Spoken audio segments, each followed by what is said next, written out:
There was a point in time when Kawhi Leonard looked like he might become one of the greatest basketball players who ever lived. Not just a Hall of Famer, not just an NBA champion, not just one of the best players of his generation.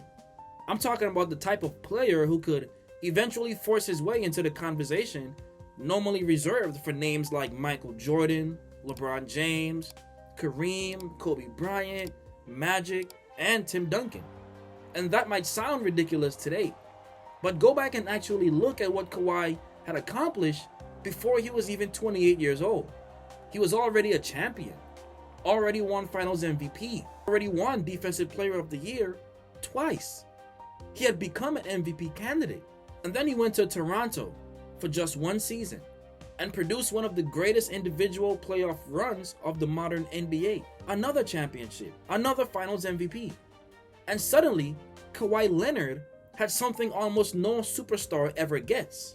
A legitimate opportunity to build a completely unique all-time resume. He had defeated LeBron James in the NBA Finals. He had defeated Stephen Curry's Golden State Warriors in the NBA Finals. And now he was heading home to Los Angeles to build his own team. If Kawhi could win another championship there, 3 championships, 3 Finals MVPs with 3 different franchises, combined with being one of the greatest perimeter defenders ever.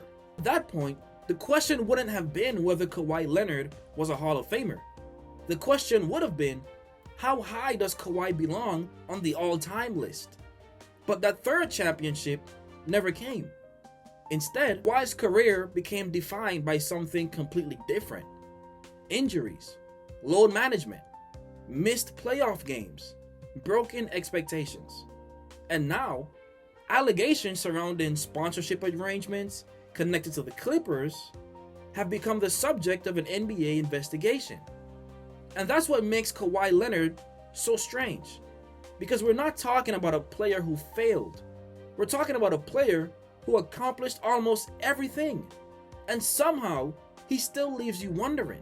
This is the story of how Kawhi Leonard went from potentially building a top 10 resume to becoming one of basketball's greatest examples of wasted potential. To understand how crazy Kawhi's career became, you have to remember what people thought he was going to be when he entered the NBA. Because Kawhi Leonard was not LeBron James. Kawhi Leonard was not Zion. Kawhi Leonard was not Victor Wembanyama. Nobody was following Kawhi Leonard around when he was 16 years old, expecting him to become the face of basketball. San Diego State, Kawhi was known primarily for his physical tools, the huge hands, long arms, rebounding, defense, and an engine. But there were serious questions about his offensive game. Could he shoot well enough? Could he create his own offense? Could he become anything more than an elite role player? In the 2011 NBA draft, Kawhi Leonard fell to the 15th pick, and technically Indiana selected him. But San Antonio had identified something. The Spurs traded George Hill to acquire Kawhi, and looking back now, it became one of the greatest trades of that era, because Kawhi landed in almost the perfect environment. I mean, Tim Duncan, Tony Parker, Manu Ginobili, Greg Popovich, one of the most stable organizations in professional sports. And initially, nobody needed Kawhi to become Michael Jordan. His job was much simpler. Defend, rebound, run the floor, hit open shots, and just learn. But Kawhi didn't stay in that role for very long, because every year something changed. His jumper improved, his handle improved, his footwork improved, his confidence improved. And eventually San Antonio realized, we didn't draft a role player, we may have accidentally found our next superstar. By 2013, Kawhi was already playing on basketball's biggest stage. The Spurs reached the NBA Finals against LeBron James, Dwayne Wade, Chris Bosh, and the Miami Heat. Kawhi was only 21, and he was already being asked to defend LeBron James. San Antonio came painfully close to winning that championship, but 1 year later they came back, and this time they destroyed Miami. The Spurs played some of the most beautiful team basketball you'll ever see. The ball movement, the spacing, the passing, the cutting, everyone touching the basketball. But standing in the middle of it was a 22-year-old Kawhi Leonard, and Kawhi won Finals MVP. Think about that. 21 years old, guarding arguably the greatest player alive, NBA champion, Finals MVP, and Kawhi still wasn't anywhere close to the player he would eventually become. That's where this story gets interesting, because most young Finals MVPs would already be close to their ceiling, but Kawhi wasn't. His offense was still developing. Over the next few seasons, Kawhi Leonard transformed, and I don't think people appreciate how unusual that transformation was. He went from being viewed as a defensive specialist to becoming one of the most complete players in basketball. The defense was already terrifying. Kawhi wasn't just good defensively. There were stretches where teams basically stopped challenging him. Passing lanes disappeared. Ball handlers couldn't expose the basketball. And those giant hands allowed Kawhi to rip the ball away from players like somebody stealing lunch money. In 2015, he won Defensive Player of the Year. Then he won it again the next year. But while everyone was watching his defense, his offense was evolving. The three-point shot became reliable. The mid-range became lethal. His strength allowed him to bully smaller defenders. His footwork became almost surgical. And eventually, Kawhi became one of those players where you couldn't identify a comfortable way to guard him. By the 2016-17 season, Kawhi was averaging more than 25 points per game while remaining one of the league's premier defenders. He finished third in MVP voting. And suddenly, San Antonio had done the impossible. Tim Duncan was gone. The dynasty should have been over. Instead, they had another franchise player. Kawhi was 25 years old. He was entering his prime. And the Spurs won 61 games. Everything was lining up until one afternoon in Oakland changed the direction of his career. 2017 Western Conference Finals, San Antonio versus Golden State. And remember what Golden State was at this point. Stephen Curry, Kevin Durant, Klay Thompson, Draymond Green. One of the most talented teams ever assembled. Almost nobody believed San Antonio could actually beat them. But then Game 1 happened. San Antonio went into Oracle Arena and punched Golden State in the mouth. The Spurs built a massive lead. Kawhi was dominating. And then he came down on Zaza Pachulia's foot. Kawhi injured his ankle and he left the game. Golden State came back. San Antonio lost Game 1. Kawhi did not return for the series. The Golden State went on to sweep the Spurs. Now I'm not going to sit here and tell you San Antonio definitely beats the KD Warriors if Kawhi stays healthy. That's impossible to know. But what we do know is that before Kawhi left that game, San Antonio looked capable of making this series interesting. And more importantly, Kawhi Leonard's career was never quite the same afterward. Not because of the ankle alone, but because the following season introduced something much bigger. His quadriceps. The 2017-18 season is where the Kawhi Leonard story gets complicated. He played only 9 games. There was disagreement and uncertainty surrounding his quadriceps injury. The Spurs had one perspective, Kawhi's camp had another, and the relationship deteriorated. This is important because San Antonio had spent years developing Kawhi. They helped transform him from a defensive prospect into an MVP candidate. He looked like Tim Duncan's successor. Then suddenly, the relationship collapsed. Kawhi wanted out. And this was the first major turning point in his legacy. Because Kawhi wasn't simply leaving a team, he was leaving arguably the most stable basketball environment you could imagine. San Antonio eventually traded him to Toronto. At the time, some people wondered whether Toronto had just traded for damaged goods. But instead, Toronto unleashed a monster. If you want to understand why I believe Kawhi Leonard had top 10 potential, watch the 2019 playoffs. Because this wasn't someone riding a stacked roster to a championship. Kawhi was unbelievable. Philly learned that firsthand. Game 7, tie game. It's the final seconds. Kawhi gets the ball. He moves towards the corner, pulls up over Joel Embiid. The ball hits the rim. It bounces again, bounces one more time, and then drops. One of the most iconic shots in NBA history. But Toronto still had Milwaukee waiting. Giannis Antetokounmpo. The Bucks took a 2-0 series lead, and then Toronto went on to win 4 straight. And Kawhi's two-way impact was enormous. Then came Golden State, the defending champions. Yes, Golden State dealt with major injuries during those finals. That's part of the historical context. But Kawhi still did what he had to do to bring Toronto home. And Kawhi Leonard won the finals MVP. Again. But now we stop here. It's June 2019. Kawhi Leonard is 27 years old. He already has 2 championships, 2 finals MVPs, 2 Defensive Player of the Year awards, multiple All-NBA selections, multiple All-Defensive selection, an MVP caliber peak, and one of the most memorable playoff runs of his generation. 27 years old. That's why I don't think saying top 10 potential is crazy. Imagine another 7 or 8 seasons of that. Imagine 20,000 plus points. Imagine 10 or more All-NBA selections. Imagine another championship, maybe another finals MVP. Imagine several more seasons playing 70 plus games a year and competing for MVP. We're suddenly describing an entirely different historical resume. And Kawhi had an opportunity to chase exactly that. Instead, he made the decision that defines the second half of his career. Los Angeles. Kawhi could have stayed in Toronto. The defending champions wanted him back. Instead, he chose the Los Angeles Clippers. And Kawhi wasn't coming alone. Paul George was coming too. The Clippers paid an enormous price to make it happen. And immediately, expectations exploded. People weren't asking whether the Clippers could compete. People were asking how many championships might they win. Kawhi had just beaten Golden State. Paul George had just finished third in MVP voting. The Clippers had depth, defense, shooting, coaching. Everything seemed perfect. And Kawhi had an opportunity no one had ever accomplished. Finals MVP with 3 different franchises: San Antonio, Toronto, Los Angeles. If Kawhi did that, his historical argument changes dramatically.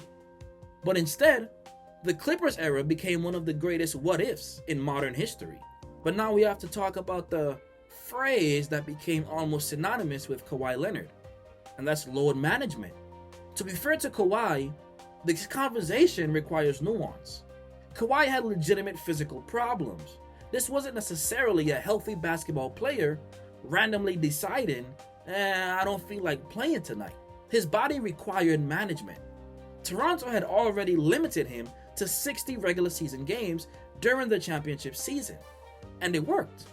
Kawhi was available for their playoff run and helped deliver a championship. So from Kawhi's perspective, there was evidence supporting the strategy. But there was another side to it: legacy. Because greatness isn't judged exclusively by how good you are when you're available. Availability itself becomes part of the greatness. LeBron's longevity matters. Kareem's longevity matters. Jordan's durability matters. Karl Malone's durability matters. You can't accumulate historical totals if you aren't playing. You can't win MVP if you're constantly missing games. You can't build decade-long dominance if every season includes questions about whether your body will survive until April. And that's where Kawhi's top 10 trajectory started slipping away. Not because his talent disappeared, but because his opportunities disappeared. Games disappeared. Seasons disappeared. Awards disappeared. Potential playoff runs disappeared. And eventually, entire years of his prime disappeared. The 2020 Clippers should have been Kawhi's next championship opportunity. Instead, they became a punchline. Los Angeles took a 3-1 lead against Denver in the second round. One more win, and Kawhi would reach the Western Conference Finals. They couldn't finish the job. Denver came back, Game 7, and Kawhi Leonard, the man whose postseason reputation had become almost mythical 1 year earlier, struggled badly. The Clippers were eliminated. The Lakers won the championship. And suddenly, Kawhi's decision to leave Toronto looked a little bit different, because Toronto had already provided him with a championship infrastructure. Kawhi left it behind to create something of his own. And 1 year ended before the conference finals. But still, there was time. Kawhi wasn't finished. In 2021, Kawhi reminded everyone exactly why people feared him. The Clippers finally reached the Western Conference Finals. There was only one problem. Kawhi wasn't playing. He suffered a knee injury during the postseason. Eventually, it was revealed that he had suffered a partially torn ACL. His season was over. Then the next season disappeared too. Kawhi missed the entire 21-22 season recovering. Another year of his prime, just gone. He returned, the Clippers tried again, and then the postseason injuries returned. This became the cruel pattern of Kawhi's career. Every time you started believing again, something happened. He'd return, he'd look incredible, he'd remind everyone, oh yeah, this guy might still be one of the best basketball players alive. But then, injury report, out, questionable, knee inflammation, recovery, minutes restriction, load management. And here's the frustrating part. Kawhi's actual basketball ability remained absurd. When healthy, even deep into his 30s, Kawhi could still look like a superstar. Which almost makes the story worse, because we didn't watch Kawhi slowly become bad at basketball. We watched one of the world's best basketball players repeatedly become unavailable to play the game. And this is where I think the Kawhi conversation becomes fascinating. Load management was supposed to preserve him. That was the trade-off.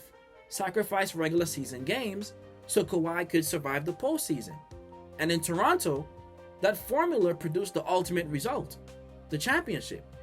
But during the Clippers era, the equation stopped producing the same answer. Because despite all the rest, despite carefully managing minutes, despite missing games, Kawhi still suffered major injuries. So eventually you have to ask, what exactly did Kawhi gain? Because he lost regular season games, he lost opportunities for MVP, he lost statistical accumulation, he lost all NBA opportunities. He lost a chance to establish himself as the defining player of an era. And despite sacrificing those things, his body still wasn't consistently available when the Clippers needed him the most. That's devastating for an all-time legacy. And then the Kawhi Leonard story took another unexpected turn. Not on the basketball court, but off it. Questions emerged about Leonard's endorsement arrangement with Aspiration, a company that had business connections to the Clippers. The allegations that drew NBA scrutiny were serious. Was money being routed to Kawhi through an outside sponsorship arrangement in a way that improperly circumvented the NBA salary cap rules? To be clear, this is an investigation. This is an allegation. It should not be presented as an established fact. Kawhi had disputed the characterization that he did no work under the arrangement. The Clippers have denied circumventing the salary cap, and reporting on the written endorsement agreement has also included sources who characterize elements of the contract as standard. But the NBA investigation itself became real. Kawhi, his advisor Dennis Robinson, Clippers owner Steve Ballmer, team personnel, and others were reportedly interviewed as part of the inquiry. And by 2026, reporting indicated that investigators were examining additional issues connected to Leonard's business arrangements. Then another reported sponsorship arrangement drew scrutiny. Again, investigation does not equal guilt. And until the process reaches a definitive conclusion, nobody should pretend otherwise. But from the standpoint of Kawhi Leonard's legacy, the damage is that we're even having this conversation. Because this was supposed to be the final chapter of an all-time basketball career. Instead of discussing whether Kawhi could win another championship, the basketball world was discussing sponsorship contracts, salary cap rules, and investigations. And that's an unbelievable place for this story to end up. So let's return to the original question. Did Kawhi Leonard waste top 10 potential? I think there's a legitimate argument that he did. And notice what I'm not saying. I'm not saying Kawhi definitely would have become a top 10 player ever. That's an incredibly difficult club to enter. I'm saying he possessed a path to get there. Because think about the player we're describing.